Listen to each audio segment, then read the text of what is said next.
eks ole, et ärge häbenege ja seletame siis juurde.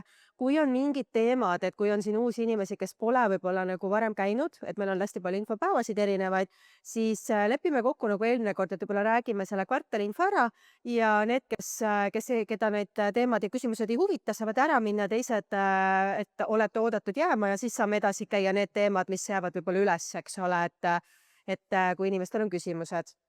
Täna meil on kaasas Indrek, et Indrek on siis riigipoolne esindaja, ehk siis tema tegeleb siis tuumaenergia töörühma juhtimisega. Et täna on teil hea võimalus näha ka seda poolt, et mis riigis toimunud on, mis on riigi plaanid, mis on juba tehtud, mis on tegemisel. Et ma annangi Indrekule siis sõna. Tere! Indrek Annepõe mina. Olen siis riigi esindajana. Täna selles rollis avalikus sektoris olen alates veebruarist, et ühest küljest ka täielik kolanuk, teisest küljest 8 kuud juba majas sees olnud. Mis mind on hämmastanud selle aja jooksul on see, et ühest küljest riigina me oleme sellest võib-olla võrdlemisi vähe rääkinud, mis sellis, kui ta on, aga see, kui suur töö on tegelikult alates 2021 ära tehtud meie inimeste poolt, see on muljetavaldav ja see ilmselt tuleb siit ka välja. Miks ja tänases hetkes, kui riigi esindaja on nagu esimest korda nendel infopäevadel, siis ma lihtsalt otsustasin, täna teen selline ülevaatlik, mida riik teeb ja järgmiste kordadega siis saab teemade kaupa sisusse minna. Et miks on riik üldse kaalub tuumaenergiat? Need on nüüd punktid ENMAK-ist. Et energia eesmärgid on taastuelektri tootmise eesmärgid, on CO2 neutraalsuse eesmärgid riigil, on varustuskindlus energia julgeoleku tugevdamine, mis selle aasta alguses oluline nüanss oli sünkroniseerimise projekt. Sellega seoses juba tekivad küsimused baaskooruste hoidmise osas. Ja miks ka üldse riigina on see tänasel hetkel aktuaalne, on see, et tänaseks hetkeks on tekkinud tehnoloogia, mis sobiks siinsesse elektrivõrku. Et kui ma 2007 aastal tegin oma energeetika bakalaureuse tööd tuumaelektri oma võimalikkusest Eestis, siis oli võimalik teha ainult suurt elektrijaama ja see väga hästi ei sobinud. Aga tollel hetkel oli ühendused Venemaaga ka, mis võiksid sobida. Mis oleks nagu justkui võimaldanud seda jaama teha.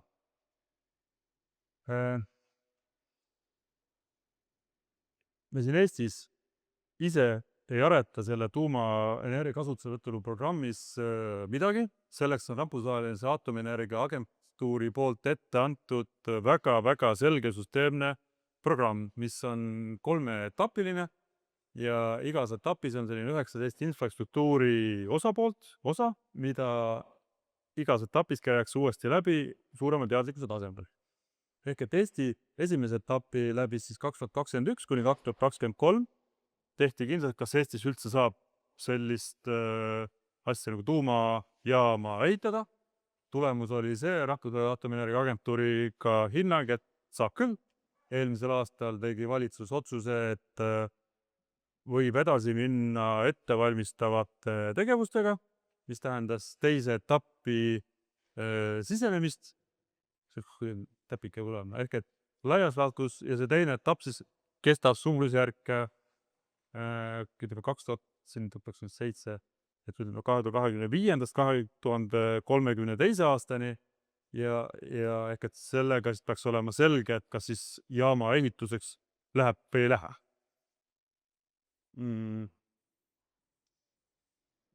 Et kui siin on selline generaalne plaan, siis siin on maha joonistatud Eesti siis tänane teekaart ja oluliste tegevustega, et riiklik eriplaneering, et leida ja fikseerida asukoht, siis kõige alus on tuumaenergia ohutuse seadus koos siis määrustega ja kolmas väga oluline nüanss on regulaatori loomine, ehk et see on siis asutus, kes hakkab teostama järelevalvet selle tuumajaama tegevuse üle. Ja kui kõik läheb ideaalselt hästi, siis aastal 2035 võiks esimene reaktor käivituda. Ja need 19 infrastruktuuri punkti, mida me siis taustal nendel kolmel suurel plokil järgime, ongi sama riiklik seisukoht, koostöö erinevate välisriikide osapooltega, tuumaohutus, juhtimine, kuidas tagada ohutu juhtimine, rahastamised, õigusraamistikud. Et ma saan pärast need slaidid jäävad avalikult kättesaadavaks kodulehel, et siis saab pärast tutvuda, et eraldi rohkem sisse ei läheks. Aga kuidas me siis töötame? On olemas selline üksus nagu tuumaenergia juhtrühm, see on ministeeriumide ülene tippametnike töögrupp. Seal on kõigist ministeeriumidest inimesed välja arvatud Kultuuriministeerium. Et see naljatada tantsuplats, see ei ole. Aga ülejäänud ministeeriumitest on inimesed kaasatud ja nende ministeeriumite nagu juhtministeerium on Kliimaministeerium ja nende tuumaenergia juhtrühma all on siis 4 töögruppi, ehk et on õigusloome töörühm, regulaatori loomise töörühm, pädevuste arendamise töögrupp ja riigi eriplaneeringute töögrupp. Ja need on samamoodi ministeeriumide ja ametite ülesed. Ja seadusloome töögrupi ülesanne on välja töötada tuumaenergia ohutuse seadus, mis oleks kogu selle riikliku programmi alus, millele saab hakata üldse muid süsteemarassioone peale ehitama. Ja kõige olulisem kuupäev tänasel hetkel on see ilmselt see, mu head kolleegid on viimane 2 nädalat teinud ennast turustavalt tööd, kaasa arvatud nädalavahetused selle eesmärgiga, et 8. detsembril oleks see tuumaenergia ohutuse seadus avaldatud esimest korda ses infosüsteemis, ehk et sealt hakkab siis esimene 3-nädalane 8. detsember kuni 5. veebruar on siis avalikul konsultatsioonil, et see lihtsalt infoks teile, kes ka soovib, siis on see info leitav. Ja selle eesmärgiga, et järgnevate tegevustega, et see seadus jõustuks 2027 1. jaanuarist. Regulaatori loomise töögrupp, ehk et esimene küsimus, mis asi see regulaator kui selline üldse on? Et see on asutus, kes hakkab välja andma lubasid tuumajaamale, kes kehtestab ohutusnõuded, kes teostab järelevalvet kõik need järgmised aastad, kui see jaam on töös ja kes tagab selle seaduste täitmise seoses selle tuumajaamaga ja kütustega seonduvalt.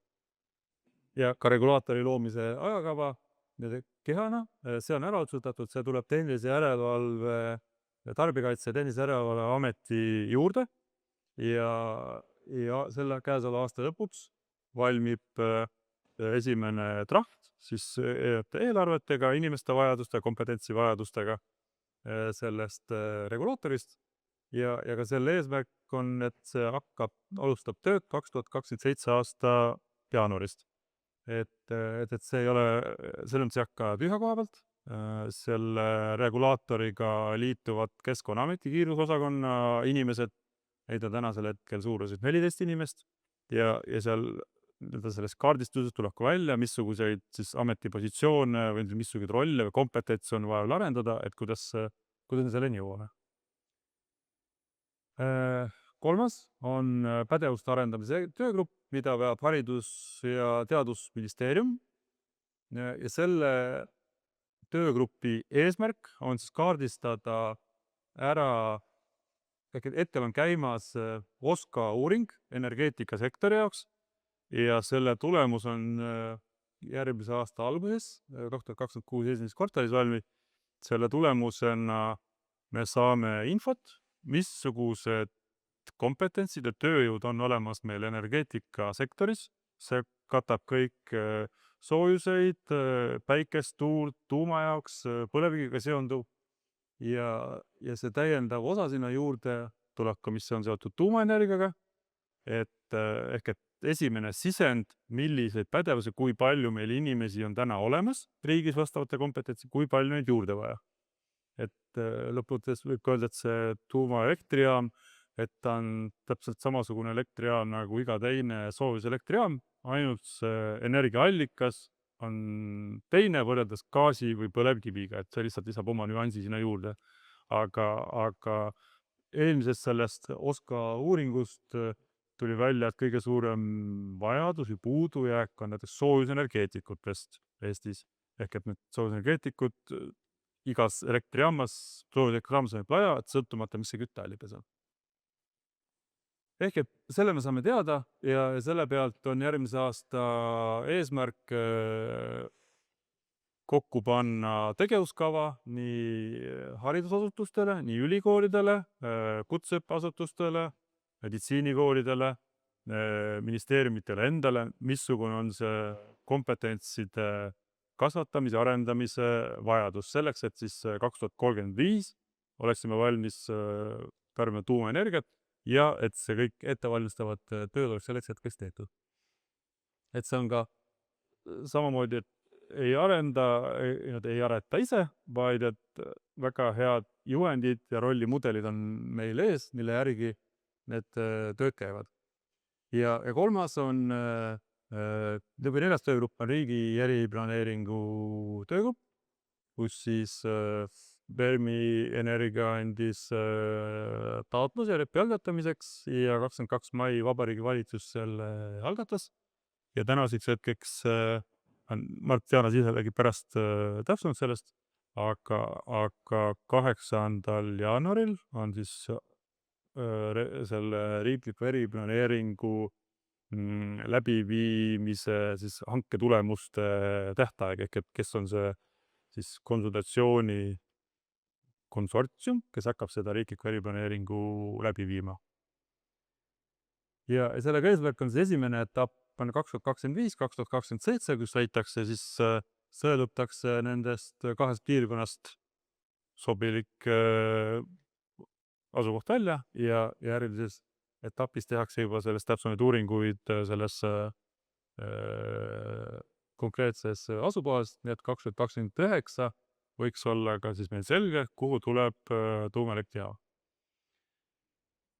Oluline nüanss selle asja juures on see, et kui Fermi 2022 valis välja tehnoloogia, kordad ka riigist küsitud, et kas riik on ka seda tehnoloogiat eraldi hinnanud, kas see sobib meile, siis selles kontekstis sellisel detailsustasemel nagu Fermi on teinud, riik seda teinud ei ole, küll aga riigi jaoks on oluline, mis on tehtud taustauuring julgeolekuasutuste poolt, et kogu see tehnoloogia ei oleks meie jaoks ebasõbralikest riikidest, et sellega ei kaasneks julgeolekuriske. Ja kuivõrd selle just eraldi see G-Hitachi PVRX 300, et seda kaaluvad kasutusele võtta ka veel mitmed teised Ida-Euroopa riigid, siis see loob teatava sünergia kogu selle tehnoloogia kasutuselevõtuks. Ja mis ka meil riiklikult on oluline, on see, et ka tänase riigi eriplaneeringut peetakse silmas ka seda konkreetset tehnoloogiat ja see annab ka riigile täna ka regulaatori loomisel lähtuda ka konkreetsemast siis jaamast, mitte ei pea nagu võtma laia fookusega looma mingisuguseid määruseid, et teadata, mis see tehnoloogia on, et selles mõttes see, et see täna ka teada on, annab selle teatava fookuse. Ja miks ma ütlesin seda, et kui suure töö on tänasel hetkel meie inimesed ära teinud, siis rahvusvaheline koostöö, mida tegelikult tänasel hetkel tehakse erinevates ministeeriumides inimeste tasemel, igapäevaselt on võib-olla natuke ülepakutult öelda, aga suhtlus on iganädalane erinevalt osapooltega. ehk et eriti tean sama Rahvusvahelise Aatomienergia Agentuuriga, kes vaatab ka hiljem meie selle tuumaenergia ohutuse seaduse üle, et see oleks rahvusvaheliselt pädev. Siis tänasel hetkel juba viimane, ma isegi ei tea, 6, 7, 8 aastat on need inimesed, kes täna selle programmiga töötavad, on saanud käia Rahvusvahelise Aatomienergia Agentuuri erinevatel koolitustel, ekspertmissioonidel. Siis on tihe koostöö Ameerika riigiga ja läbi nende konsultatsiooni ettevõtte Sargent Landi, kes on üle 70 aasta tuumavaldkonnas konsultatsiooni osutanud ja see on nii-öelda USA riigi välisabi meie jaoks, siis Eesti riigile ei maksa midagi, küll aga me saame sealt palju. Ja joonised alla selline algatus nagu Spring algatus ka USA, kus on kaasatud 13 Ida-Euroopa riiki, kes kõik mõtlevad ühel või teisel tasemel ja on ühel või teise valmidusega nende väikemoodulreaktorite kasutusele võtuks, mis siis ka, see on nüüd 9-kuuline programm, et kaardistab ära kogu regioonis siis ka erinevad seadusandlikud nüansid, erinevad nii-öelda supply chain ehk et osapooled, tööstus, kes saaks kõik osaleda selles ka jaama ehituses. Siis on tihe koostöö Soome tuumaregulaatoriga, mida peetakse maailma top 5 seas olevaks regulaatoriks oma kvaliteedi, ohutuse, nõuete järelevalve poolest. Koostöö on Kanada tuumaregulaatoriga, kes siis tänasel hetkel otseselt tegeleb selle BWRX 300-ga. Tihe koostöö on jaapanlastega, just ennekõike selle Hitachi poolega, prantslastega, Poolaga on koostöö käivitamine eraldi just regulaatori tasemel, sest et ma kohe näitan, et ka nemad, ka poolakad tahavad kasutusele võtta neid BWRX 300 ja nemad on siis meist umbes 2 aastat ees, et novembri lõpus meie inimesed lähevad ka Poola, et nad ka lahkesti näitavad ja jagavad ka teadmisi, et vigu, mida me võiksime vältida süsteemide ülesehitamisel. Ja Rootsiga see on kursiiv kirjas koostöö käivitamine regulaatori tasemel, et eelmisel nädalal minister käis seal nukleaararenduse konverentsil, kus kohtus Poola ja Rootsi ministritega ja sealt jäi rootslaste initsiatiiv õhku, et tehendada koostööd. Ehk et uue aasta alguses võtame, mis ma tahan öelda, et me eestlastena ei ole üksi, meil on väga palju rahvusvahelist abi ja seda abi on pigem rohkem, kui me suudame oma inimestega täna vastu võtta, mis tähendab seda, et meil on võimalus seda abi valida, kellega, mis faasis, mis teemal koostööd teha.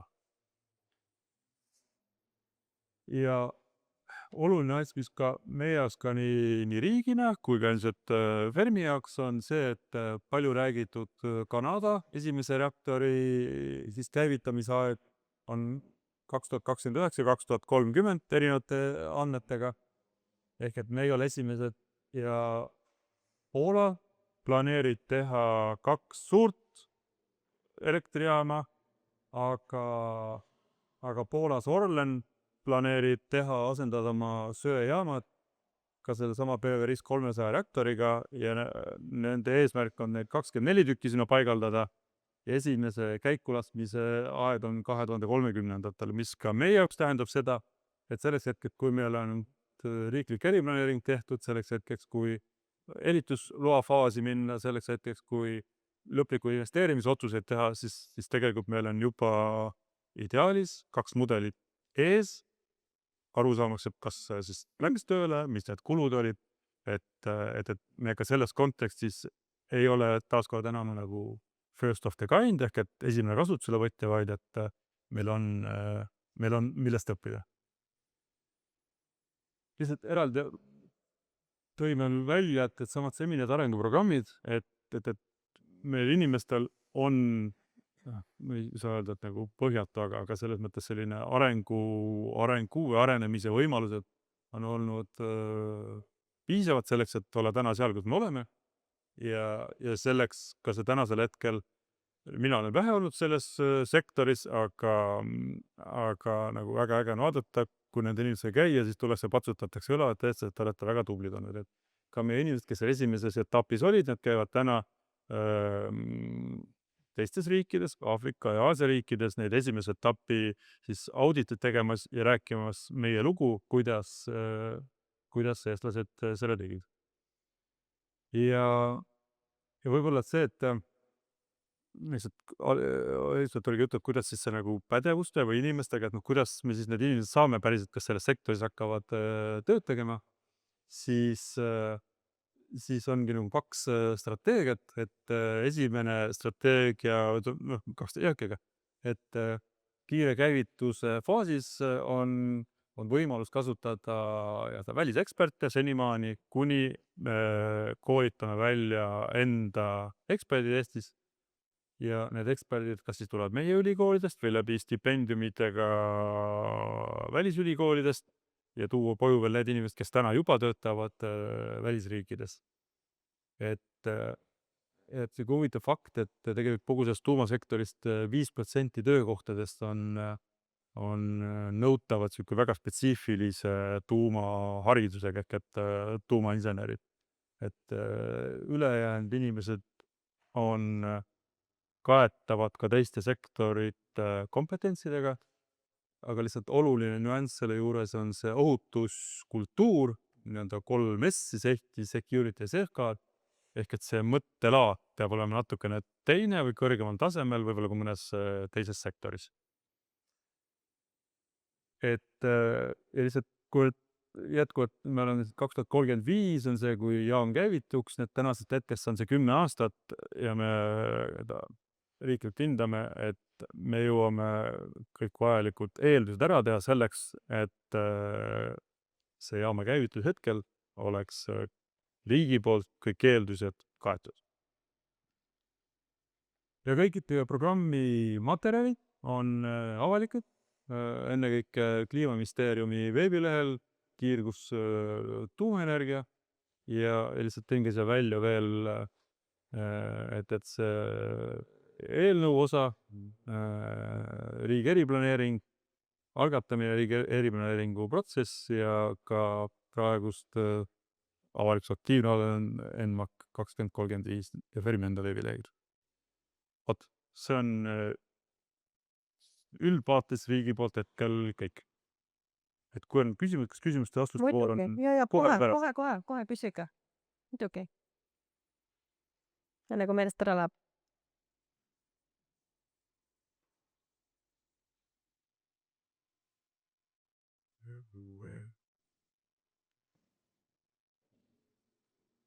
Ei ole? Yes. Küsige julgelt, ei maksa häbeneda, et jah? Ei ole? Okei. Selge. Tubli viis. Ma võetan ette, talle esitada. Ja lähme. Natuke mõtleb. Nii, et ja meie poolt siis väike ülevaade, nagu Indrek juba ütles, siis mis see riigi eriplaneeringuga täna toimub, millised on ajakavad, millised on plaanid, et osad teist on juba varem kuulnud, eks, et andsime siis 14. jaanuari 2025 sisse riigi eriplaneeringu taotluse. See taotlus oli siis avalik, 30 päeva oli siis aega vastavalt seadusele siis kõikidel tuumaenergia arendajate liituda, kes iganes soovib, et planeering ei ole Fermi Energia oma, planeeringut juhib Majandus-Kommunikatsiooniministeerium. Ja kõik siis, kes sellel hetkel oleksid tahtnud tuumaenergiat arendada, neil oli siis võimalus anda oma taotlus ka sisse ja liituda siis selle protsessiga. Ja mais siis 25 tegigi siis Vabariigi Valitsus otsuse, et algatada siis riigi eriplaneering ja riigi eriplaneering ei tähenda veel seda, et otsus on tehtud, et tuumajaam tuleb. Ma pärast näitan, seal on väga palju erinevaid tegelikult etappe, kus riik saab veel otsustada ei või jah. Riigi eriplaneering tähendab seda, et nüüd on tegemist ametliku protsessiga, mille käigus siis tegelikult analüüsitakse, kas on siis võimalik leida parim koht tuumajaamale, eks ole. Et see ei ole veel investeerimisotsus, see ei ole veel otsus, et ta kindlasti tuleb. nagu Indrek natukene näitas, et riigi eriplaneering koosneb siis 2 etapist. Selle esimese etapi eesmärk on siis leida esimene siis selline asukoht. Täna on siis meile sisse antud, ma näitan 6 erinevat asukoha alternatiivi 2 erinevas vallas ja selles etapis siis, mis peaks lõppema kuskil 2027 poole pealt, selgub siis see üks asukoht, mida hakatakse siis juba planeerima detailsemalt, ehk siis sellele järgneb siis sihuke detailne planeering, et kus täpselt hooned on, kuidas täpselt teed tulevad ja nii edasi, nii edasi. Ja lõplik otsus, kas see planeering kinnitatakse või mitte, on siis 2029 teises pooles. Ja igas etapis, selle esimese etapi peab samamoodi kinnitama Vabariigi Valitsus. Ehk siis siin on neil võimalus öelda, et jah, tahame tuumajaama või jätkame või jätka, eks ole. Ja lõpuks on neil siin ka võimalus siis riigi eriplaneeringu lõpus öelda samamoodi, et kas me kinnitame planeeringu või me ei kinnita planeeringu, eks ju. Ehk siis riigi eriplaneering on põhimõtteliselt uuringud ja konsultatsioon nii avalikkusega kui ka siis oma ala eksperti ja teadlastega. Ja peale seda, nagu Indrek rääkis, hakkab siis tööle juba regulaator ja ehitusjärelevalve ehk siis ehitustööd. Et selline näeb siis protsess välja. Meie seda protsessi ei juhi, et seda juhib Majandus-Kommunikatsiooniministeerium. Nemad panevad üles ka hanke. Meie kui arendajad, meie kohustus on siis, me oleme sõlminud Majandus-Kommunikatsiooniministeeriumiga lepingu, meie peame selle protsessi kinni maksma, aga meil ei ole õigust midagi tellida. Ehk siis meie leping on MKM-iga ja MKM ise suhtleb juba ekspertitega, neil on otseleping nendega, meil ekspertitega otselepingut ei ole, ehk siis meie ei ole põhimõtteliselt tellijad. On ka kokku lepitud protseduur, et kõik kohtumised saavad toimuda siis, kes siis iganes hanke võidab ekspertitega, kus alati osaleb ka Majandus-Kommunikatsiooniministeeriumi esindaja, et sellist asja, et meie üks-ühele näiteks kohtume, et sellist asja ei ole lubatud, et kõik on alati MKM-i juure järelevalve all ja mõtlesime ka seda, et me võime ka tegelikult neid kohtumisi ka lindistada, et siis on tegelikult ka avalikkusele pärast hea näidata, kas meil siin kvartaalsetel infotundil või mis iganes, et mis siis toimus, mis arutlusel oli ja et protsess oleks siis võimalikult avatud ja võimalikult läbipaistev. Et selline oleks siis see protsess ja loomulikult nagu ikka planeeringute puhul, ma arvan, et teie vald on vist sellega kõige paremini kursis, toimuvad avalikud arutelud, konsultatsioonid, saab esitada ettepanekuid ja nii edasi nagu igas teises planeerimisprotsessis. Siin on siis näha see ala, mis on siis täna planeeringuala. Ta on päris suur. Need kollased täpid on siis need kohad, kuhu siis füüsiliselt võiks sobida meie hinnangul täna tuumajaam. See on puhtalt meie ettepanek riigile. Ja see suurem ala on siis see, mida riik nägi, et ta võiks olla vajalik, ehk siis alajaamad, eks ole, kuidas toimub liitumine, et kuidagi on vaja see elekter ju ka võrku saada. Ja loomulikult siis ka jahutusvee puhul, et uurida siis ka nii mõju veekeskkonnale, eks ole, ja vaadates, et kuidas seda jahutusvett siis kätte saab. Et selle tõttu on see ala oluliselt suurem, aga jah, tuumajaama enda ala on siis, kuhu hakatakse vaatama, meie ettepaneku alusel võiks vaadata, on siis need kollased. Kuidas see protsess hakkab välja nägema?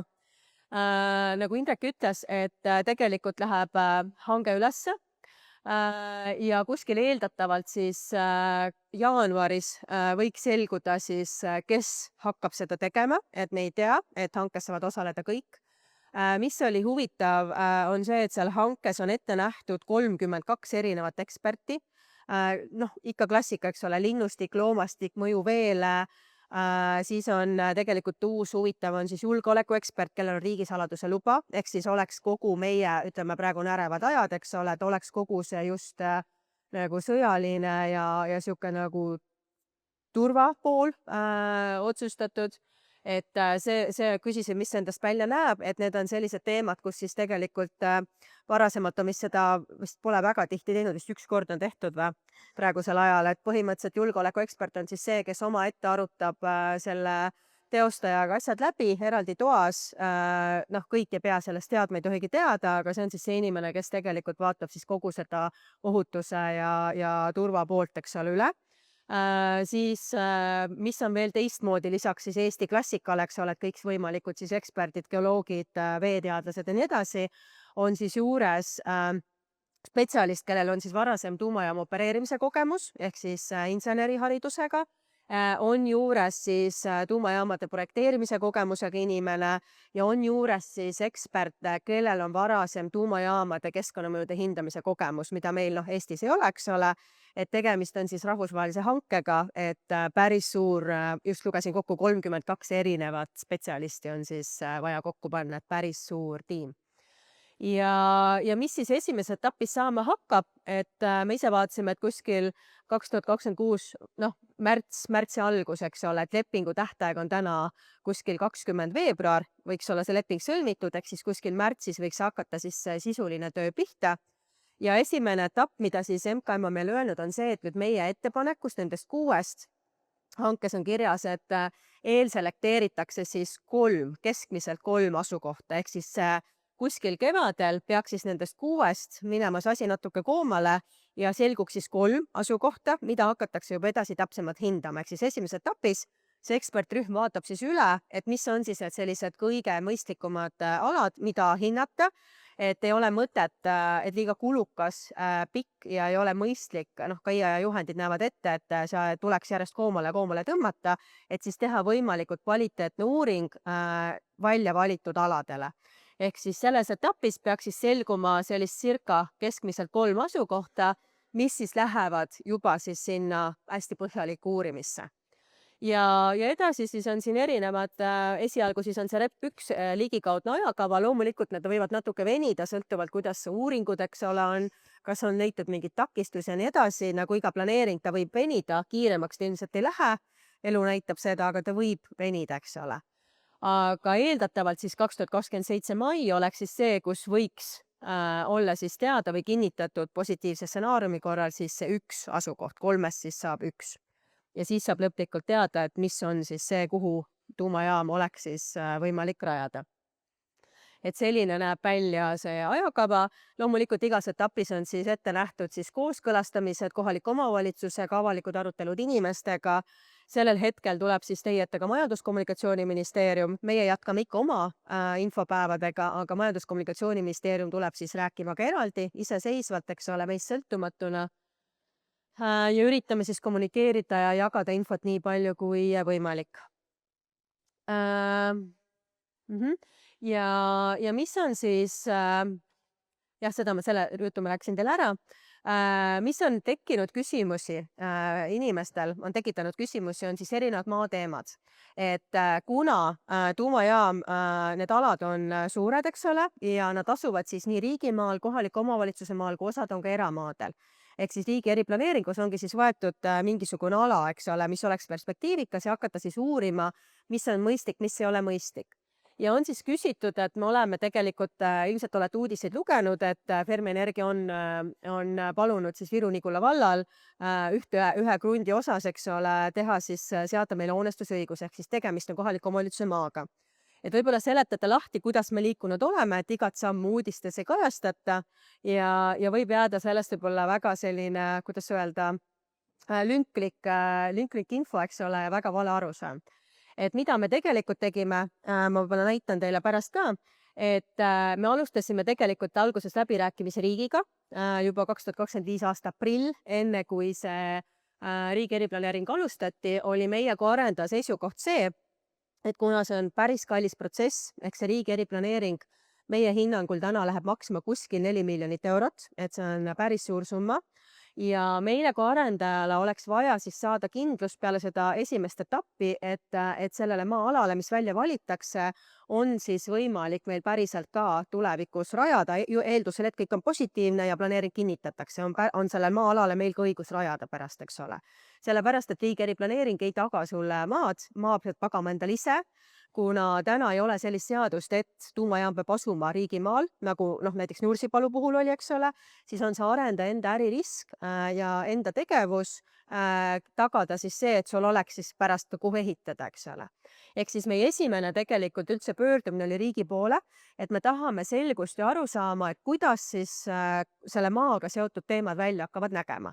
Ja selle teeme käisime läbi, saime siis ministri kinnitusega protsessi, ja protsess näeb välja selline, võib-olla näitan siit, see on parem aru saada, et kui siin on siis asukoht välja valitud, siis tuleb avalik enampakkumine ehk siis absoluutselt kõigil jälle, kes on huvitatud tuumaenergia arendamisest, saavad osaleda siis enampakkumises. Kes iganes selle enampakkumise võidab, see saab õiguse rahastada riigi eriplaneeringu teist etappi, eks ole, ja katab kulud siis riigi eriplaneeringu esimese etapi rahastajal, ehk siis antud hetkel oleme see meie. Ehk siis siin tegelikult selgub, et kes saab siis õiguse tegelikult sellele maale, mis on välja valitud, ehk siis rajada, juhul kui see on riigimaa, eks ole. Siis teine suurem osa oli siis kohaliku omavalitsuse maa ehk üks suur krunt, madala krunt, Viru-Nigulas, on siis kohaliku omavalitsuse suhteliselt puhtalt kohaliku omavalitsuse oma. Ja teine etapp oligi meil siis loogiline, et me kirjutasime ka kohalikule omavalitsusele, kuna neil on olemas protseduur, kuidas maadega toimetada, eks ole, et me soovime ka nendega alustada läbirääkimisi tingimusliku lepingu sõlmimiseks, et eeldusel, et kui riigi eriplaneering selle madala krundi välja valib, siis meil on võimalus seda ka hoonestada või välja osta, eks ole. Ehk jälle tegemist on eelduslikuga, sest et me tegelikult ei tea, mida see rep üldse välja valib. Meil ei ole õigust otsustada, kuhu tuumajaam tuleb, et see on puhtalt riigi eriplaneeringu otsus. Ja kolmas osa on nüüd eramaaomanikud, et arutasime Majandus-Kommunikatsiooniministeeriumiga, et millal on õige hetk hakata rääkima eramaaomanikega, kuna ka osad eramaad on tegelikult planeeringu alal. Et kuna täna oli vist mingisugune peaaegu 2000 eramaaomanikku, mis on hästi suur ring, et ei ole mõistlik hakata kõigiga rääkima, siis sellel samal hetkel, kui toimub see eelselektsioon, ehk siis nendest 6 saab põhimõtteliselt 3, siis on mõistlik tegelikult juba hakata vaatama ja rääkima siis nende inimestega, et mis on nende arusaam, nende soovid, nende vajadused, üldse valmisolek, et ära kaardistada, eks ole, et kuidas inimesed seda üldse kõike näevad. Ehk siis, et samm-sammult hakatakse liikuma, riigiga on kõige lihtsam rääkida, olid suured maatükid, järgmine oli kohalik omavalitsus ja kindlasti räägitakse siis ka inimestega. Ja nagu me oleme ka varem öelnud, et meie enda soov ei ole kindlasti kellegi eramaale tulla, aga meie ei saa ka asukohta valida, et arendajana meil seda õigust ei ole, me saame ainult öelda oma arvamuse, nagu me oleme ka seda juba teinud, aga meil ei ole lõplikku vetosõnaõigust, eks ole, selles osas. Ja võib-olla näitan teile siis ka korra need maateemad lihtsalt üle, et kollane on siis riigimaa, punane on siis kohaliku omavalitsuse maa ja lillad on siis need eramaad. Ja kõige suurem osa oligi meil siin tegelikult, see on nüüd Viru-Nigula, on siis riigimaa, eks ole, letipea.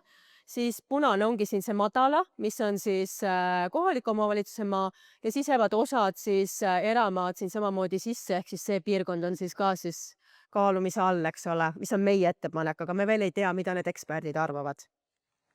Ja siin on siis Lüganusel on pilt kirju, et see roheline tükk on tegelikult ka kollane, ma ei tea, mul oli mingisugune interneti error, et ta ei värvunud ära, et siin on samamoodi päris suur tükk on tegelikult riigimaa, nagu te näete, kohaliku omavalitsuse maad on siin väga vähe ja siis on valdav osa, siis see rannikuala on siis tegelikult eramaad, eks ju.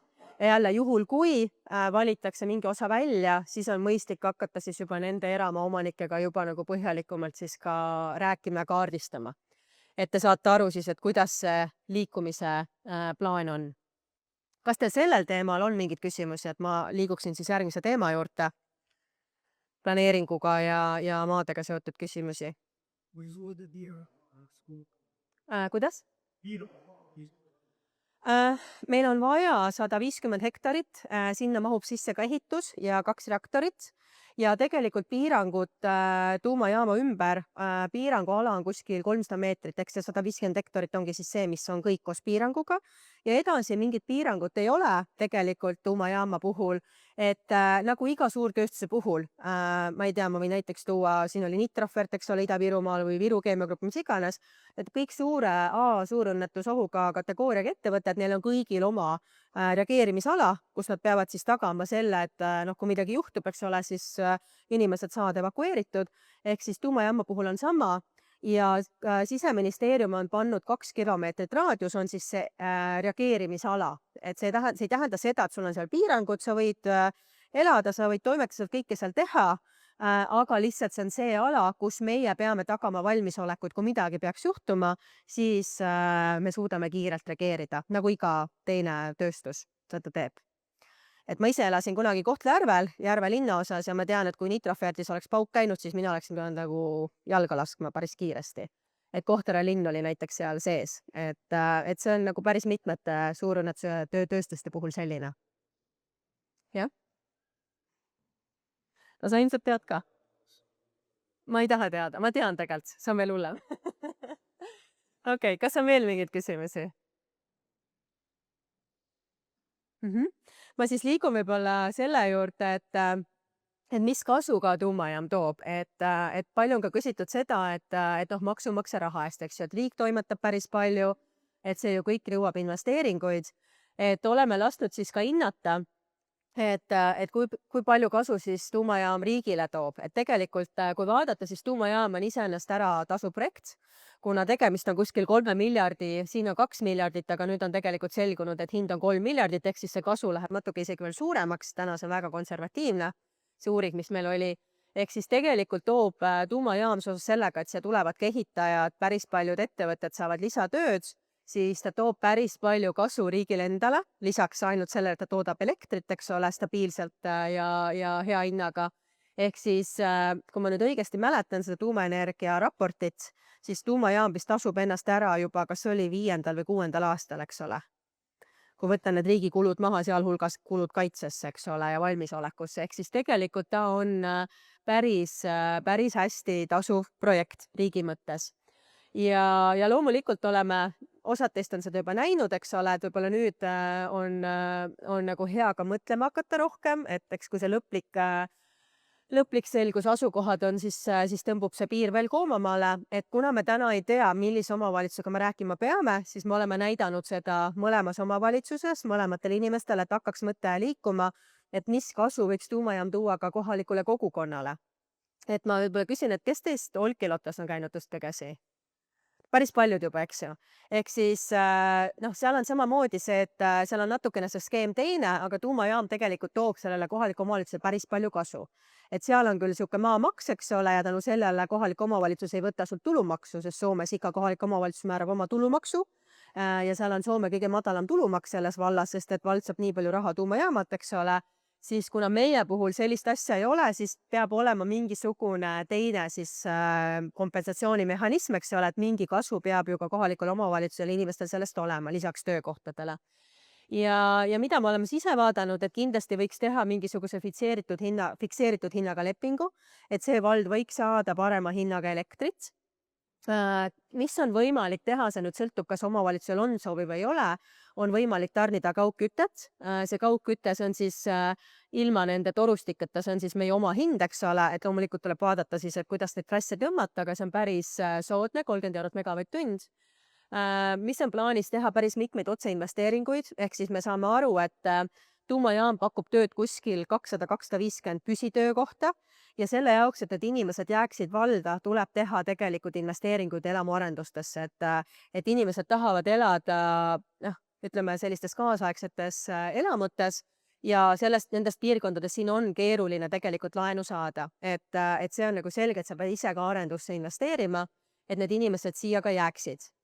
Et keskmine palk tänases hinnas me oleme endale võtnud selle, et me maksame 2-kordset Eesti keskmist, mis iganes ta sellel ajal on, just selle mõttega, et tegelikult me ei taha neid inimesi korduvalt koolitada, et me ei taha voolavust, et tuumajaama nagu Indrek ütles, insenere väga palju vaja ei ole, aga keda on vaja, nagu ongi, meil on vaja tegelikult inimesi, kes on tööstuse kogemusega, kes on kuskil soojuselektriaamas tööstuses töötanud ja nad peavad juurde õppima tegelikult tuumaohutust, eks ole, kultuuri. Ja kui nad on selle selgeks teinud, siis me kindlasti ei soovi, et hakkaks tekkima voolavus, eks ole, et see on hästi oluline. Tahaks rajada kindlasti külastuskeskuse, et kes Olkiluotos on käinud, ma arvan, päris huvitav koht. Keskmiselt külastab seda aastas kuskil 15 000 inimest ja Olkiluoto, nagu me sõitsime 3 tundi Helsingist, on tegelikult in the middle of nowhere Soome mõttes on ju, ja ometigi päris palju turiste seda ka külastab üle maailma. Et see on koht, mis toob tegelikult piirkonda inimesi. Ja loomulikult siis erinevad kaudsed töökohad, et nagu iga tööstus on vaja tegelikult päris palju ka muud abi, et ei pea olema tuumaharidusega, eks ole, et on vaja koristusteenust, toitlustusteenust, puhastust, hooldust ja nii edasi, nii edasi, nii edasi. Et ta on nagu iga teine klassikaline tööstus. Ja võib-olla natukene siis ka kogukonna kaasamisest, et nüüd ma ei tea, Liis on võib-olla osadel jõudnud helistada, võib-olla ei ole, et novembris lähme nüüd jälle Olkiluotosse, et 12-13 november oleme Olkiluotos ja kindlasti jätkame järgmine aasta jälle. Kes ei ole käinud, kes jääb sellesse piirkonda, et kindlasti soovitan tulla. On olnud neid, kellele see on meeldinud, on olnud neid, kellele see ei meeldi, kõik saavad koju, kõik saavad avaldada oma arvamust, kelleltki allkirju ei koguta, on ju, et oli nii, eks ju, et kelleltki allkirja ei koguta, võid öelda oma arvamuse välja, et kõik on okei. Et oma silm on kuningas, soovitan tulla vaadata, kuidas see eluolu seal tegelikult välja näeb. Ja võiks siinkohal lisada, kui te panite oma meiliaadresse selle kirja ja tulevikus peaks sünnigi olema, siis lihtsalt pange sinna liimupe juurde ja ma saan teid jääda. Jah, kui teil huvi on. Just. Et täna meil on siis juba üle 60 infotunni olnud, üle 600 inimese osalenud. Olkiluotos on siis tegelikult üle 200 inimese juba käinud nii Lüganuse kui Viru-Nigula vallast. Ja miks me seda teeme? Teemegi sellepärast, et kui te olete käinud, siis tulevad head küsimused, tekib arusaam, mis iganes te tunded on, need on okeid, aga palju paremad partnerid on tegelikult kohalikud inimesed, sellepärast, et tekib see arusaam, mida siis tegelikult tähendab. Ja palju lihtsam on ka küsida tegelikult, et teil endal aru saada, et kui see päris planeeringu teema käima läheb, siis teil on tegelikult juba arusaam olemas, et mida see endast kujutab. Muidu inimene hakkab alles ennast üldse asjaga kurssi viima ja siis on väga keeruline, sest et siis see läheb väga kiiresti, eks ole. Et see on olnud meie missioon, et võimalikult palju siis tegelikult kaasata, et inimene saab aru, mida see siis tegelikult endast kujutab. Ja nagu Indrek ütleski, et me ise samamoodi kõik meie infopäevad on olemas siis Fermi kodulehel, kes pole varem saanud käia, me oleme rääkinud, nagu ma ütlen, 60 erinevat infopäeva on juba toimunud väga paljudel erinevatel teemadel. Need on seal olemas, ka PowerPointid on seal olemas, kui tahate järgi vaadata. Ja riigi eriplaneeringul on siis oma eraldi riigipoolne koduleht, kuhu hakkavad siis riigi eriplaneeringu materjalid tulema. Me ise seda võimalikult palju peegeldame ja seletame ka lahti, et saate vaadata mõlemast allikast, kui soovi on. Ja välja on meil töötatud ka uudiskiri, et jääks võib-olla midagi nagu, keegi magaks midagi olulist maha, eks ole, kui peaks arvamust avaldama. Et väga motiveerin, avaldage oma arvamust, öelge see välja, sest et see on oluline. Et nagu ma ütlen, me ei taha tulla kuskile, kus meid ei taheta. Et kui me tuleme, tuumajaam kestab 80 aastat, et see on pikem kui enamus abielud. Et ei taha tulla niimoodi, et võtad lihtsalt selga ja lohistad minema, et tahaks tulla ikkagi niimoodi, et on normaalne koos elada. Et see on olnud see meie missioon. Ja minu poolt on hetkel kõik, et kui teil planeeringu osas on küsimusi või nüüd kaasamise osas, siis küsige ära. Ja siis ma annan sõna Andreile ja Andrei võib-olla räägib, mis on uudist, on see, et Kanadas anti siis ehitusluba esimese reaktori rajamiseks. Kogu aeg on olnud see küsimus, et meil seda veel ei ole kuskil maailmas, et Andrei siis saab natukene teile näidata, et mis siis Kanadas toimub ja kuidas see ehitus siis edasi liikunud on. Jah.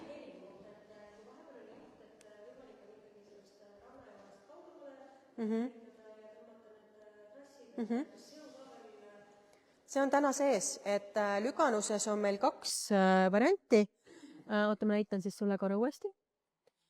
Lüganusel on meil 2 varianti. Üks on siis siinkandis, eks ole, mis on rannikust kaugemal, mis jääb siis siia nagu sellesse tööstuskompleksi, kus on siis VKG ja uus tselluloositehas. Ja teine oli siis siin, eks ole, see Moldova rannik ja oleme ju siin kohalike kogukondadega rääkinud ja ma olen nagu väga selgelt aru saanud teie infopäevadest, et seda varianti te kindlasti näha ei taha, eks ole. Seda me oleme ka ministeeriumile öelnud, seda me kindlasti ütleme edasi ka eksperditele, kes seda hindama hakkavad, et see sõnum on meile selge. Ja kui te soovite selle osas ka ise arvamust avaldada, siis ma olen, viimane Olkiluoto reis ütlesin ka, et kindlasti avaldage, et tooge oma sõnumid välja, et see on okei. Et tulebki oma arvamus välja öelda, mis iganes need tunded ja mõtted on, need tulebki välja öelda, sest et meil on demokraatlik riik õnneks ja kõik arvamused on teretulnud, sest see ongi demokraatia alus.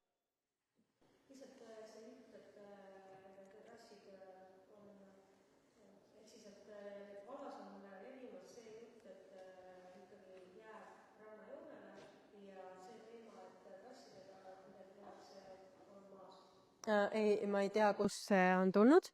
ma lihtsalt ütlen, et leti peal on ka selline jutt, et kogu Leti ja Poolsaar läheb kinniseks linnaks, nagu oli kunagi Sillamäe ja tulevad šlagbaumid ja isegi vetsus ei saa käia ja õhtul baarist koju ka ei saa, et see on ka vale. Et jah, aga hea, et sa need välja tood, ei ole, absoluutselt ei ole.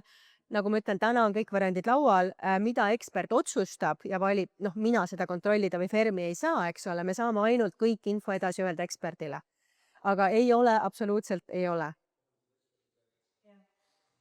Kohalikud eksperdid, võib-olla tõesti, et aga kõik arvamus on okei.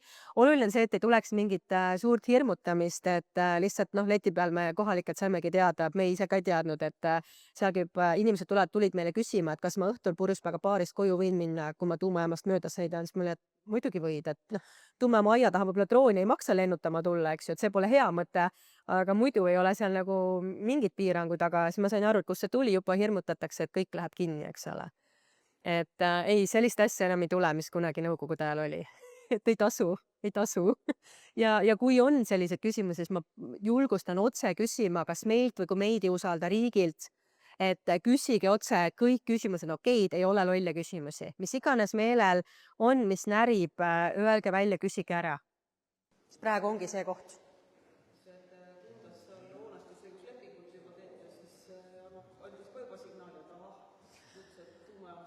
Jah, vaata, see ongi see, et kui sa näed ajalehe artikleid on ja seda kogu lugu ei näe, siis võibki jääda selle mulje, et miks ma ka seda lahti seletasin, kuidas me liikunud oleme, et me oleme tegelikult riigiga sammu asju kokku leppinud. Nüüd me leppisime kokku madalaga, sest meie kui arendame peame tegutsema, sest me peame ise tegelikult maandama oma riskid, eks ole, et kuhu iganes see tuumajaam tuleb, et meil on õigus seda teha. Ja nagu ma ütlesin, kevadel me kindlasti tuleme, kui on 3 asukohta välja valinud, siis me kindlasti tuleme, et üritame ka eramaomanikke. Me peame seda tegema, läbi rääkima, aru saama ja juba ainult selle jaoks, et riske maandada, aru saada, kes on üldse nõus müüma, kes ei ole nõus müüma, mis seis on, eks ole. Et me peame seda tegema arendajana, sellepärast, et me ei tee Nursipalu, see ei tule niimoodi, et riik võtab lihtsalt ära, eks ole, vaid see ongi see, et tuleb mõistlikult kõigiga läbi rääkida, aru saada ja ära kaardistada, selle jaoks planeering ongi.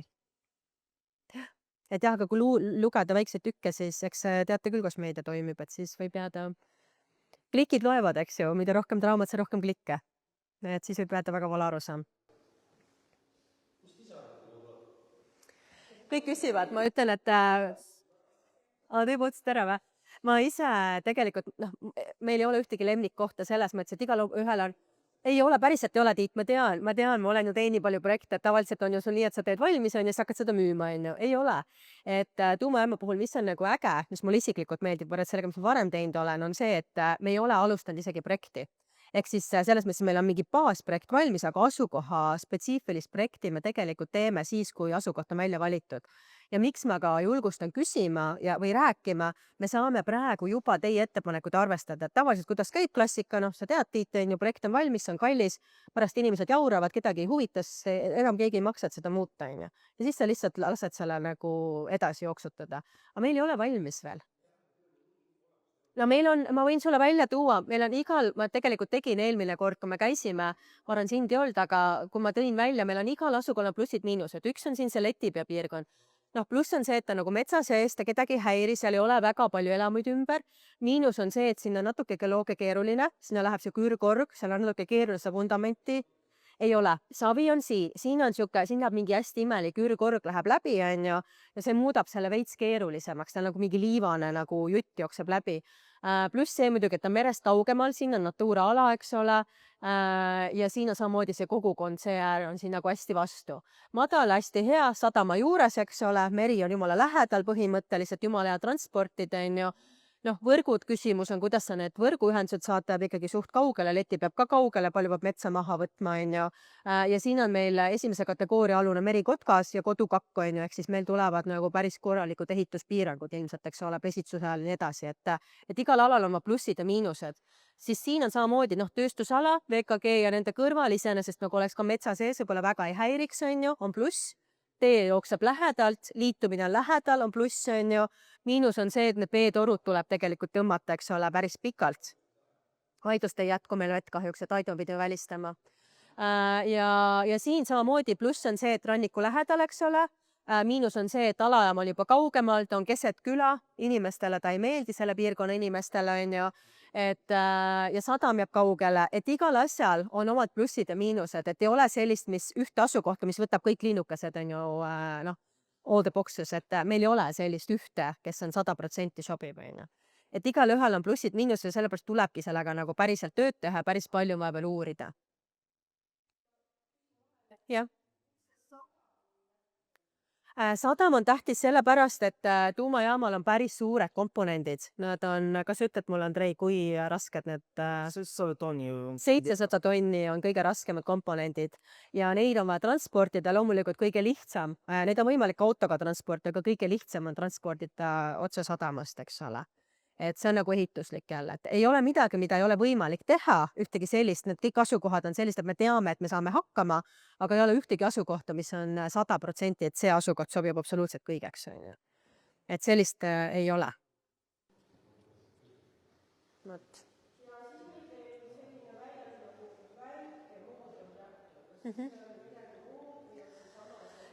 See on seesama 300, ehk siis see on natukene, sinna alla lähevad igasugused erinevad arendused, nii sulasoole ja ma ei tea, mis iganes veel, on ju, ehk siis võib-olla Andrei natuke räägib, et meie pool ongi see BWRX 300, ehk siis ta on GFV-reaktor, sama, mis on Soomes ja Rootsis täna, lihtsalt suuremad, on ju, varuosad on väga sarnased olemasolevate GFV-reaktoritele enamuses, samad, kütuse koost on täpselt sama, ehk siis jah, see on see BWRX 300, X on 10. põlvkond ja 300 on võimsus, ehk teda on arendatud juba 10 põlvkonda põhimõtteliselt.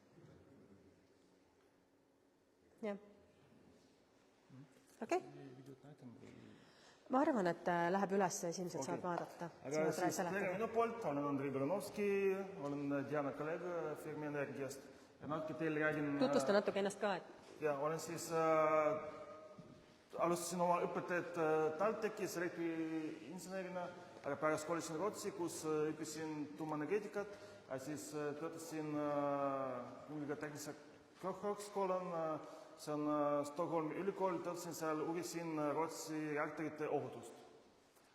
Rootsil on palju sarnaseid GeoV-reaktorid, mida me tahame rajada Eestisse ja kuna mina olen pikka aega Rootsis selle tehnoloogia ohutust uurinud, võin eksperdina öelda, et see tehnoloogia, mida me tahame Eestis rajada, on veelgi ohutum ja veelgi parem kui meie kolleegidel Soomes ja Rootsis.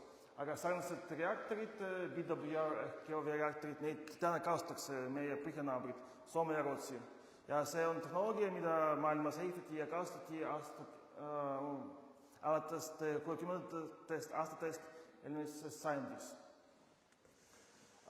See täpne mudel, BWRX 300, on põhimõtteliselt varastamata GeoV-reaktorite tehnoloogia areng. Seda võiks võrrelda autotööstusega, kus iga paar aastat tulevad uued Audid, BMW-d, Toyotad. Nad on natuke paremad, natuke kiiremad ja natuke ohutumad kui eelmise põlvkonna autosid, aga printsipiaalselt samad autod, sama rull, sama kas automaatne või manuaalne käigukäest, lihtsalt natuke paremad. Ja siis see reaktor, Jana juba mainis, et see sai ehituslood Kanadas, mida see tähendab. Me viidab praegu näite, aga 2 aastat Kanada riiklik regulaator, see on riiklik astus, mis vastutab tuumaohutuse eest, vaatas üle kõiki dokumentatsiooni, projekti, reaktori disaini ja siis tuli järeldusega, et seda reaktorit saaks ohutult ehitada Kanadas ja siis ohutult käivitada. Sama nagu Eestis oli avalik protsess, kus osaliselt kohalikud ettevõtted, kohalikud inimeste grupid. Ja lõpus aprillikuus sel aastal regulaator andis siis lood ehitamise algustamiseks. Ja ehitamine algas sel aastal, see on ehitamisplats selle reaktori jaoks. Siia tuleb esimene selline reaktor, mille jaoks juba ehitati sellist šahti ja järgmisel aastal hakatakse siis šahti sees betooni voolama. Siin on veel 2 plasti valmistatud teise ja 3. reaktori jaoks. Ehk Kanadas kavatsetakse rajada 4 sellist reaktorit. Praegu võib-olla tulevikus rohkem. Mida seal koha peal tehakse? Sel aastal enamus töödest on nagu ettevalmistavad tööd. Kuna Diana mainis, et väga rasked komponendid, nende jaoks võiks tugevdada mingid teed, nende jaoks on vaja ehitada kraanad, mis saaksid neid 700 tonni selliseid komponente tõsta, nende kraanide jaoks on vaja tugevdada maad, seal koha peal ehitatakse tehased, kus hakatakse reaktori jaoks komponentid valmistama. Ehk näiteks robotid keevitavad terasest komponentid, millest hoonet valmistatakse, reaktori hoonet valmistatakse ja seda terast pärast uuendatakse betooniga. Ja siis ehitamine on alustanud ja kanadlased eeldavad, et juba aastal 2029 nad saavad selle esimese selle tüüpiga reaktoriga valmis. Samal ajal käibki selle tehnoloogia litsenseerimine USA-s ja Poolas, ehk mõlemad riigid kavatsevad ka samaid reaktorid ehitada. Ja Kanada projektis regulaatoril on 3 niinimetatud nagu verstaposti ehk stop pointi. Kui reaktori hoone vundament on paigal, regulaator võib, mitte võib, aga regulaator teeb katseid, uurib, kas see vastutab kohalikele standardile, kuna tuumaenergiahoonete vundamenti nõuded on üliranged ja kui midagi ei vasta, siis tuleb ümber teha, nagu see oli Olkiluoto 3 puhul Soomes. Teine stop nagu verstaposti regulaatori puhul, et surveandme paigaldamine, see on see kõige suurem reaktori komponent, kus see tuumareaktsioon toimib. Ja see komponent on ka seotud ohutusega ja kui samamoodi seal on mingid vead paigutamisel või midagi on valesti tehtud, siis kõik tööd tulebki ümber teha ja regulaator võib ehitamist peatuda. Ja siis 3. stop-punkt, kui see jaam on valmis, tulevad katsed ilma kütuseta ehk ilma uraani, lihtsalt katsetakse, et kõik töötaks ja samamoodi regulaator võib seda ehitamisprotsessi ja käivitamisprotsessi peatuda. Et see ei tähenda, et nad saavad valmis või hakkavad tööle aastal 2029, aga siiamaani see projekt on käinud vastavalt ajakavale ja vastavalt nagu plaanitud eelarvele. Nagu siiamaani nad on andnud meile väga positiivseid signaale, et seda saaks ehitada õigel ajal ja õige raha eest. Vist on kõik minu poolt.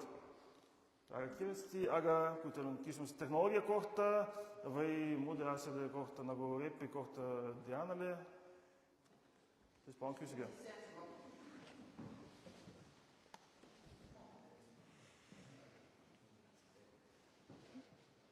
Kui sügav on see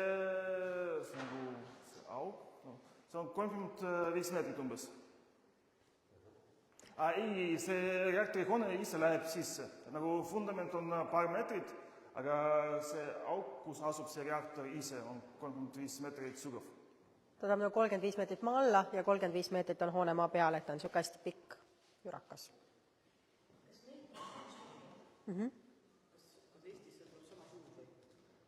Ja nad on sama suured igal pool.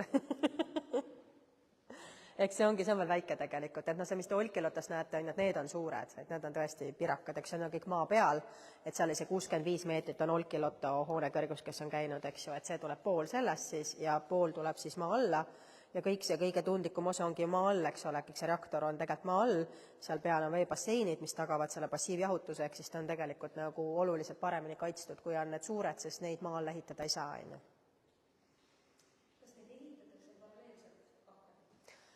Me plaanime esialgu niimoodi, et üks saab valmis ja siis ikkagi teine, et mitte kahte korraga.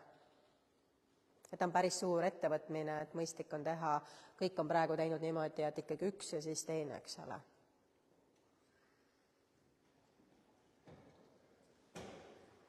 Et juhul, kui ta tuleb sinna VKG juurde, veevarustus, kus võetakse vee, võetakse meil kasutada. Jaa, et sellisel juhul tuleb siis jah, rajada siis liituda olemasolevate trassikoridoridega, eks ole, ja siis tuleb, vesi tuleb merest. Et me kaalusime ka Aidut, mingi hetk oli meil Aidu üks võimalikest asukohtadest, aga uuringud näitavadki, et Purtsjõgi tegelikult ei oleks seda välja kannatanud. Et maal teoreetiliselt vett nagu oleks täitnud kaevandustest, aga ongi kuna VKG plaanib sealt võtta, meie oleksime plaanid võtta, ja tuumajaam kestab 80 aastat ja siis vaadati ka globaalset soojenemissademeid ja kuna see kõik on Purtse jõe vesikond ja kui me hakkame sealt maalt seda vett ära võtma, siis ülevoolu, kui kaevandused lähevad täis, põlevkivina või kaevandata, siis tegelikult poleks olnud piisavalt vett, et oleks võimalik tagada Purtse jõe hea seisund ja selle tõttu me pidime selle välistama Aidu, siis oleks läinud veel kaugemale kui VKG oma, et VKG asukoht on veel tehtav, sest mereni ei ole nii pikk maa, aga Aidult oleks juba liiga pikk maa.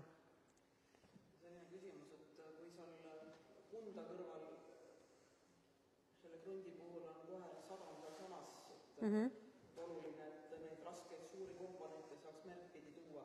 Kuidas sinna Aasse siis neid tuua? Kunda või Sillamäe. Et Sillamäel on väga hea sadam ja Kundas. Ehk lihtsalt siis tuleb autotransportit ka kasutada, see on kõik tehtav. Lihtsalt siis tulebki arvestada sellega, et mis sillad jäävad, kus tuleb tugevdada, aga iseenesest, siin on väga hea maantee, eks ole, ja sirge, et ei ole nagu mingid väga kurvilisi kohti, on ju. Et selles mõttes ja see uus teeprojekt, et nemad samamoodi Transpordiamet on meiega planeeringuga kaasatud, nemad samamoodi arvestavad siis, et kuidas neil see tee läheb, eks ole, et me peame teineteise plaanides teadma, sest et siin Aas meil tegelikult, teil on mingid väga palju erinevaid stsenaariumid, eks ole, kus see tee jooksma läheb, et siis peab arvestama nagu teineteise plaanidega. Meil on kahjuks selline teema, et Kaitseministeerium on meile andnud piiri maismaast 50 kilomeetrit. Lähemale Venemaa piirist ehitada ei tohi, ehk siis see välistab ka Sillamäe, kahjuks. Ma tean, lihtsalt meil on need piirangud ette antud, eks, et meie ei saa öelda Kaitseministeeriumile, et mida teha, mida mitte teha. Nemad on oma kalkulatsioonid teinud ja öelnud, et 50 kilomeetrit lähemale kui 50 kilomeetrit maismaa piirist ei tohi teha. No jah, nad räägid just maismaa piirist, eks ju. Aga nagu ma ütlen, et meil on see, teoorias võib kõike teha, aga reaalsus on, mis on, et lihtsalt meil on ka see julgeolekuekspert, nagu ma ütlen, kaasatud sinna, eks ole, ta peab olema, ta on riigisaladuse luba ja tema on see, kes hakkab vaatama just neid ohutusega seotud teemasid, needsamad tütarsaared ja nii edasi. Aga lihtsalt ma ütlen seda, et Andrei võib ka kinnitada, et tuumajaam on projekteeritud niimoodi, et isegi kui reisilennuk sinna sisse lendab, siis tegelikult ei juhtu mitte midagi.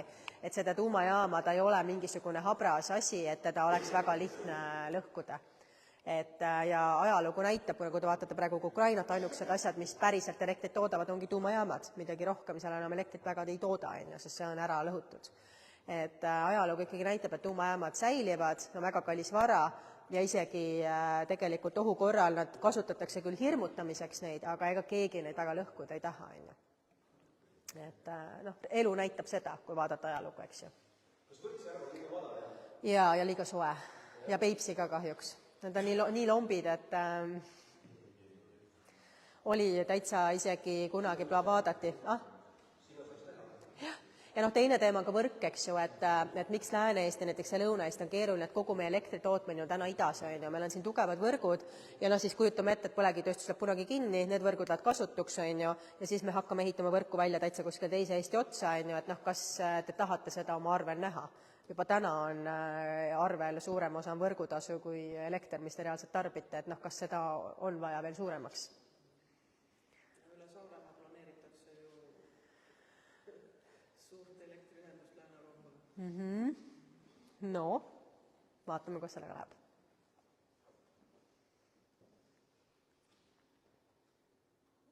Aga kui küsimusi hetkel rohkem pole, siis meie jääme veel siia. Kellel on eraviisilisi küsimusi, Saab küsida? või tekib küsimusi.